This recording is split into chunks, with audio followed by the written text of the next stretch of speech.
हाय मित्रांनो, माझ्या नवीन व्हिडिओमध्ये तुमचं स्वागत आहे। तर आज मी बनवणार आहे माझ्या पद्धतीने दाल खिचडी।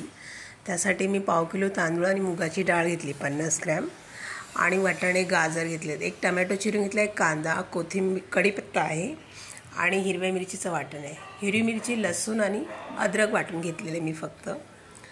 आणि आता मी तांदूळ आणि डाळ धुवून घेतली आहे, कुकरला शिजवून घेणार आहे। याच्यामध्ये काही टाकणार नाही आहे, फक्त 3 शिट्ट्या करून हे शिजवून घेणार आहे। तुम्ही माझ्या चॅनलवर नवीन असाल तर प्लीज लाईक करा, शेअर करा, सबस्क्राईब करा। आता आपल्या 3 शिट्ट्या झालेल्या आहेत। आता आपली खिचडी ही झाली आहे, तुम्ही बघू शकता। आता ही मी परातीत घेणार आहे, अगोदर पूर्ण काढून। आणि मी कढईमध्ये तेल टाकले, त्यामध्ये कढीपत्ता टाकलेला आहे। आता त्यामध्ये मी हिरव्या मिरचीचं वाटण टाकले, त्यामध्ये जिरे पण आहेत आणि कांदा टोमॅटो टाकले।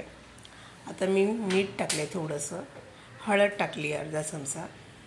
आणि हे मी व्यवस्थित आता गाजर आणि वाटाणे पण टाकलेत आणि पूर्ण एकजीव करून घेणार आहे, छानपैकी भाजून। थोडा गॅस मोठा ठेवून आता याच्यामध्ये मी धना पावडर टाकली आहे, अर्धा चमचा। आणि जी मी खिचडी केली होती ती फेटून घेते छानपैकी पावभाजीच्या मॅशरने। आणि आता आपली खिचडी बारीक झालेली आहे।